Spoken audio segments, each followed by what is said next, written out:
Hello, everybody. Welcome to this episode of the podcast On the Go series. I am in my husband's Tesla. I got to be kid-free for 2 hours and just went and got a massage. It was glorious. And today we're going to be talking about, this is actually inspired by one of my favorite pastors who just did a similar episode that really impacted me. So today's episode is called You're Not Really Serious. And you know what? This might prick some feathers today. This might make some people not so very happy, but the good news is that if you are serious, then this will make you very happy. Some of y'all need to be called out in this area, and it'll be the best thing that's ever happened to you. Because here's the deal. When we are not walking and talking the same, internally, it feels ew. It feels yuck. It feels not good. And I want you to feel ooey gooey, peaceful on the inside. Can somebody give me an amen? Okay. So we are going to be talking about a few things. You can't be serious. Okay. Like I said, when you are out of congruency, when you are out of integrity, another way of saying it, when you say one thing and you do another, okay? Here is what happens. In your heart and mind, every single time you say one thing and do another, you make your word mean less. Not only to yourself, but to others. And I want you just to think about the implications of that right now. If you were to watch, let's say that you're in a boardroom with your coworkers, or you're in a classroom with your friends, with your classmates. You walk out of that room, and the teacher or the CEO says, oh, that Michaela, that Taylor, that Sarah, and then they say something negative. Would everybody pile on and gang up on you in agreement? Or would your character speak so loudly that maybe if that person was a leader who said that, they'd nod out of social agreement, but they wouldn't really say anything because they know in their heart of hearts, they're like, what? This girl's like the complete opposite of that. What are you talking about? This girl's awesome.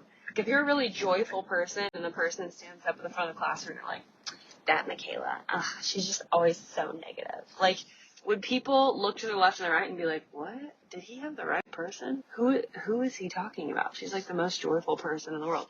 Or would they pile on and they'd be like, yeah, she's actually super annoying and she comes across as really fake because she says she does all these pageants and her bio says be kind and her bio says the joy of the Lord is my strength, but internally she's like a B word or just really mean or I hate being around her because she's negative, and that's a lack of congruency.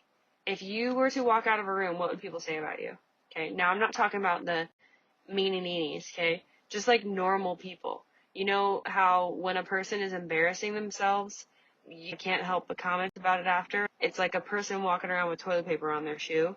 Hopefully you'd be the person that'd be like, oh, ma'am, excuse me, you have toilet paper on your shoe, right? But if they were super mean to you in the bathroom and then they walked out with toilet paper on their shoe, you know what? My flesh on the inside of me would probably not want to say anything. I'd be like, serves you right. You got a demon in you. So I'd be like, yo, you deserved it. So we want to be people of integrity. We want to be people that live in congruency and that just are who we say we are. Here's number 2. The second reason why this is so important is because it's mega stressful to be like, oh, dude, am I nice Megan here? And then I'm mean Megan to my husband. And then I'm church Megan at church. I gotta be all perfect. And then I'm academic, prove myself Megan over here. And I act like I know everything. Ew. That's exhausting and messy and exhausting, okay? And we don't have time for that crap. That's stupid and you need to stop it, okay? Because the only person that you're hurting, actually you can very much hurt other people, but the real person that you're hurting in this scenario is you. And I want you to feel the freedom of what it feels like to be able to just be who you are wherever you go and be able to rest in the fact that you are enough. And you can be working on things and working on parts of your identity and your character and your habits and still be enough. And so that's why we do so much inside the Pageant Academy on working at the I am level of who are you, and then out of the abundance of who you think that you are come your actions and come your words. And it is literally has supernatural implications because you can't hide it. Here's the thing. Like, a person can act confident all day, and you should. You should sometimes act before you really feel like you're enough, feel like you're confident, feel like whatever, right? So I'm not saying that. But in a fake way, or like the arrogant way, the overinflation, insecure people actually bounce back from massively insecure to massively oversecure. And both are a pendulum swing that just honestly is so exhausting and completely unnecessary. Which brings me to number 3. If I watched your actions for a week, what kind of person would I see? So, like, I'm in ministry, right? So all the time people will tell me, yeah, like, I want to raise up my kids in the admonition of the Lord. I want them to fear the Lord, which, by the way, means respect and honor. It doesn't mean be afraid of. They're like, I want my kids to grow up in wisdom, or they'll look at my parents all the time. If I had a nickel every time this happened, wow, super annoying little car. Have you ever seen a car that does not deserve to be loud? This thing is like a blue Kia in front of me, and it thinks it's a big boy. And it, like, making this obnoxious sound. I hate loud cars. My husband loves them, but ironically has a Tesla, which I'm driving, which is silent. That's a dichotomy. But literally, this is like a freaking Kia, and it is like a 19-year-old driving this car that, okay. Anyways, I'll get off my soapbox because I'm getting a little judgy. But I'm trying to drive away from them because it's literally that loud, even though I'm in a Tesla, which is abundantly quiet. Okay, anyways, they're turning. So if this happens all the time, if I had a nickel every time that people went up to my parents and they were like, your kids, you have just raised the most amazing kids, which, you know what, hair flip, they have. All 3 of us are, no one's cracked out on drugs, we're all married to godly people, we have kids, we're very happy marriages, all the things, right?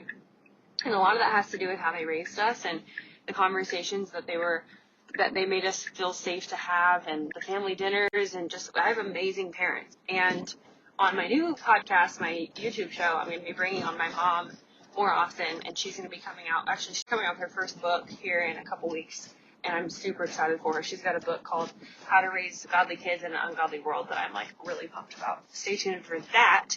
Anyways, but like I said, if I had a nickel, every time people ask my parents, like, how the heck did you raise such amazing kids, and how in the world did your kids not go crazy in this crazy world and end up on the street, or, you know, whatever, right? You insert bad thing here. And if you look at my parents' life, the number one thing is they were consistent. Like, we did not even have alcohol in the home growing up. Not that it was necessarily, like, wrong, but they made that decision to sacrifice even, like, a Mike's Hard Lemonade at dinner, which maybe 3 times in my life my dad would have while watching football. But they never, ever had alcohol. I never saw them drinking alcohol. And in addition to that, they were just consistent in every area of their life. Like, we had 5:30 dinner, like, every night in between basketball practice and choke choir. Like, even if it was for 10 minutes, we'd sit down. Because I remember in the winter, it was crazy. We had basketball practice from 3:30 to 5:30. I would drive Allie and I home. We would literally, like, scarf our food, sometimes eat it in the car, but scarf our food, and then we had show choir rehearsal from 7 to 9 p.m. twice a week. I mean, basketball every day. Even though we had that, we would still make it a point to sit down at dinner, and Mom would make dinner amongst being the schlepper of all 3 kids, and it was the most meaningful part of our day. They'd ask us about our day, and they would want to know, right? They want to know if teachers were teaching us anything cuckoo crazy. They'd want to know if somebody was bullying us or if we bullied anyone. They want to know about all those things, and they didn't judge us when we were going through a situation where we needed their help and we needed their guidance and we needed Mom and Dad. They always wanted us to tell them first, and then they'd punish us later, but they always wanted to be a safe place first and foremost, because they're like, hey, I'd rather that you tell me. And then we were always the safe house. We had cast parties of literally, I'm not kidding you, over 100 people at our house. Because when I did Beauty and the Beast my senior year, we had a cast of 150 people.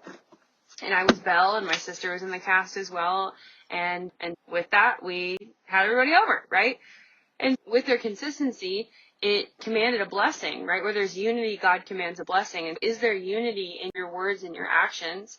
Or it's like saying you want to be skinny and then you go and you order a Big Mac every single time. You go to McDonald's every single day. You don't orient your life around the things that you actually want to see come to pass. You're orienting your life for failure, to be honest. Or sometimes even worse is you're orienting your life for being average. Like maybe it's not even failure and drugs and becoming an alcoholic or being 400 pounds. Maybe it's just that extra 20 pounds that you've been wanting to lose, that you've been telling yourself that you're going to lose, that you haven't because you're undisciplined, right? And so when we're talking about our goals and dreams, I think a lot of times people count themselves out, when in reality, your dreams are 100% possible for you.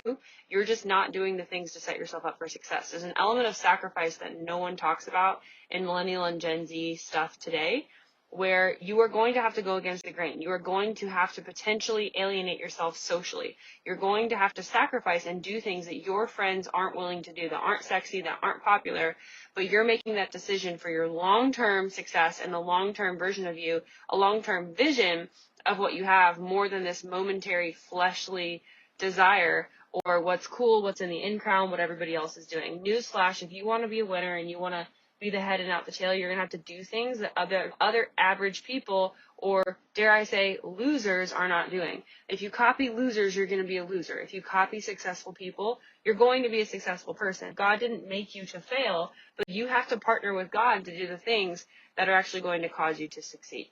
The reason why this might be calling some of you guys out today is because maybe you know that there's an area of your life that you are not congruent in. Now, this isn't to condemn you, but to implore you that this really is possible for you. All things are possible to him who believes. And so just start putting one foot in front of another today. You know, I'm on a weight loss journey right now, postpartum, and it's hard because you're carrying this beautiful life.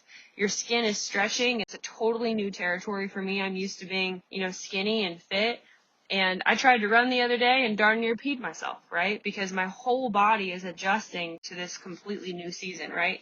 So I'm having to go slow. I'm having to give myself grace, but still do what I can and not make excuses too, right? Because I have goals. And even though I'm ravenously hungry 24/7 because I'm breastfeeding, I get a walk or a 30-minute workout in every day.